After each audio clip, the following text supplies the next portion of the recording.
We want to bring in now crime journalist Pat LaLama, as well as psychotherapist and author of the book Till Death Do Us Part, Robi Ludwig. And both Pat and Robi have been with us pretty much throughout here as we've taken in every new detail. Now we're seeing and hearing from the murderer, Chris Watts himself. Pat, your first take here as you hear his voice and all the lies that he's spewing here. I'll tell you what, how long have we been discussing this case for weeks, right? But seeing this audio and watching this video really takes you inside the mind, on that journey inside a killer's mind. And it's still so incredible to me that he is matter of fact. His wife and children are dead and buried, right? He knows that they don't know that exactly yet, but he is lying. He's trying to play a game with them. He's keeping up the facade, and no matter how much they push, and even when he gives the polygraph, he keeps insisting in a very matter-of-fact tone that he is not responsible. And it makes me wonder, has he convinced himself somehow psychologically that he didn't do this, or does he think he can beat the system? No, that's the question. And he's even going as far as to he's going to mete out justice to whoever did this. Oh, and absolutely. It's just my like OJ. wife and kids. Yeah. Man, Robi, help us out here as we try and make sense of it. Well, Chris knows very well that he is lying. He is strategizing here, just the way one would play a chess game. Exactly. He is trying to figure out how he can beat the system because he really feels entitled to be free. Really, Chris believes he has a right to a do-over in life. And if we look at some of the history with his parents not liking his wife, that probably even justifies what he did even further. Hey, his parents didn't like his wife either, so he had every right to do what he did. She was a bad person, time for him to get a new start. So he knows what he did. He just doesn't feel guilty for it. He feels entitled to it, and he's hoping through this lie detector test that he can somehow cheat the system and get away with it. Yes. This is not the way a normal father would act if he lost his wife and kids. The sorrow and the grief and the frustration and the hysteria would definitely take over. So, Pat, real quick, so he thinks he's the smartest dude in the room. Is that it? Oh, absolutely. He put the N in narcissism. These kind of people believe that they are believable. In his brain, he probably is thinking, Robi could speak to this better than me, but in my experience covering trials and seeing these kinds of murderers, they're convinced that somehow everyone's going to buy into it. And I think that's what narcissism is all about. He's an empty vessel in terms of a conscience. So he's just going to spit it out there until someone says, oh, okay, you know, we're sorry, Chris. It wasn't you. Why did we ever think that? Wow. Okay, Robi, really going to need you here as we delve deeper, as now we're going to listen to some more of this. He's really laying it on thick. He's now going into detail about specific things he's going to miss about his little girls that he shoved in oil vats, by the way. Let's give it a listen.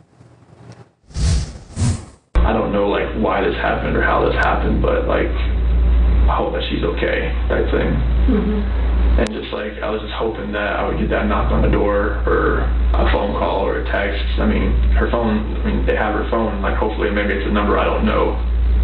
Hopefully it's like, you know, like a burner phone or some kind of like phone she bought. She could just text me and call me like, hey, I'm okay. Something. Or just get a knock on the door and the kids just run in. And I was just like it didn't happen. I miss like the kids like sitting at the dinner table and like having to tell them to eat their dinner, and like I missed them throwing their chicken nuggets at me. Like when I went to their rooms, just kind of like, you know, make their beds. And it's like I wasn't gonna turn the rain machines on, you know, like I wasn't like, you know, gonna read them a book. I wasn't gonna kiss them goodnight. I wasn't gonna like, you know, do that. I wasn't gonna play in the playroom. I wasn't giving them like their nightly snack, like their nighttime snack. I wasn't, you know, giving them their medicine. I wasn't, you know, getting them dressed for bed. All that, like, it just hit me. It's like I'm not turning the monitor on to watch them because they're not here. It's like, where are they? When everything like started happening, as far as the news crews like pulling in, and then all the K9 units and the drones flying over my house, it was just like it all set in. Like, this is not. She's not. They think something happened because all this all this right here, this means that, okay, my worst fear, that's where this is going right now. Just being in that house and not being able to tuck them in, it's heart-wrenching and earth-shattering right now, because those are my kids. Those are like you made those kids, you know, like, do you have kids or anything? Okay, so like, 3 of them. So like, just not being able to, like, you know, kiss them goodnight and saying I love you, Daddy, or I miss you, Daddy, or something like that. You know, because they were without me for 5 weeks, and it was, I got to FaceTime them every night, and it was just not being able to do anything, like knowing that they were just here and not knowing where they are now. It's a nightmare right now. Tell you, Robbie, this is equal parts baffling and infuriating. I mean, he has killed them, yet he's talking about missing them, throwing chicken nuggets at him? Yeah. What's going on here? Well, I mean, here's what we see with somebody who is a sociopath.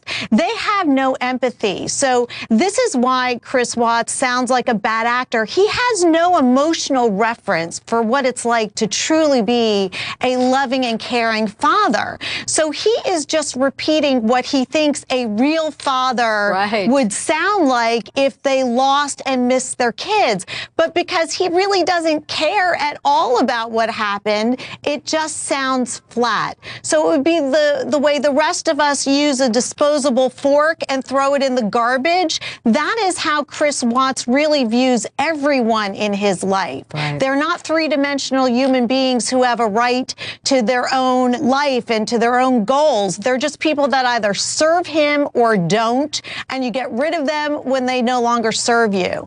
But Wow. he's very, very detached, and that is what we're hearing, and that's what's so striking. Yeah, and I mean, Pat, is he in just Watts' world, where he's off in a different place? He's killed them, but he's talking about missing him at the dinner table. You know, the thing is, it's so hard for us, and, you know, let's use the word normal. We are not people at least out killing our families. He's in some world that we can't. This is why it's so baffling to everyone. How can he do this? How can he say this? This is in his brain. This is Watts' world. This is how he gets through life, that rambling stream of consciousness. Just what Robbie said. He thinks is what he's supposed to say. But I've said it before, I'll say it again. He has no conscience. So he's just going through the motions, but somehow in his sick mind thinks we're all going to buy it eventually, and he gets to move on with his life, that he's cut them off at the root, and now I'm going to be a free man to do all that I deserve to do in life. All right, you're about to see. We've heard this. He's lying in the lie detector test, and he's told that. So now he wants to talk to his father. Right. And now we're going to get a half confession. Again, this is the first time we're seeing and hearing from Chris Watts admitting he killed his wife.